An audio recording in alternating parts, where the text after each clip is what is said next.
যে কোনো মাছের ডিম খেতে ভালো লাগে, তার মধ্যে পাঙ্গাস মাছের ডিমটা খেতে একটু বেশিই ভালো লাগে। যারা খেয়েছেন তারাই বলতে পারবেন।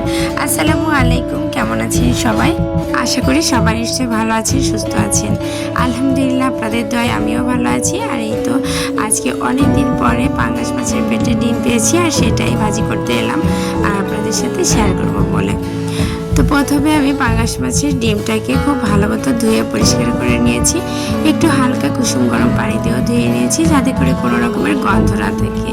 আর ধোয়া হলে অবশ্যই পানিটাকেও ভালো মতো নিংড়ে নিতে হবে। দেন এই মাছের ডিমের মধ্যে মেখে রেখেছিলাম লবণ আর হলুদ। তারপর একে একে দিয়ে দিলাম জিরার গুঁড়া, ধনিয়ার গুঁড়া আর একটা কাঁচামরিচ কুচি। এই অল্প মশলা উপকরণ দিয়েই অনেক বেশি সুস্বাদু হয়েছিল আমার এই পাঙ্গাস মাছের ডিম ভাজাটা। আমি জাস্ট এখানে এই কাঁচামরিচ দুইটাই কুচি করে কেটে দিয়েছি, শুকনো মরিচ দিই নাই। তবে যারা শুকনো মরিচ খেতে পছন্দ করেন আর একটু লাল লাল করতে চান, তারা অবশ্যই শুকনো মরিচের গুঁড়া দিতে পারেন। আর এদিকে ফ্রাই প্যানে তো তেল দিয়ে পেঁয়াজটাকে একটু হালকা ভেজে দিয়ে এর মধ্যে ম্যারিনেট করে রাখা ডিমটাকে দিয়ে দিলাম।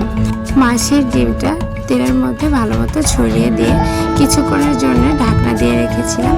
এখানে ঢাকনাটাকে আমি প্রায় 1.5-2 মিনিটের মতোই রেখেছিলাম। ঢাকনাটা খুলে আবারও ডিমটাকে নেড়ে চেড়ে নিলাম।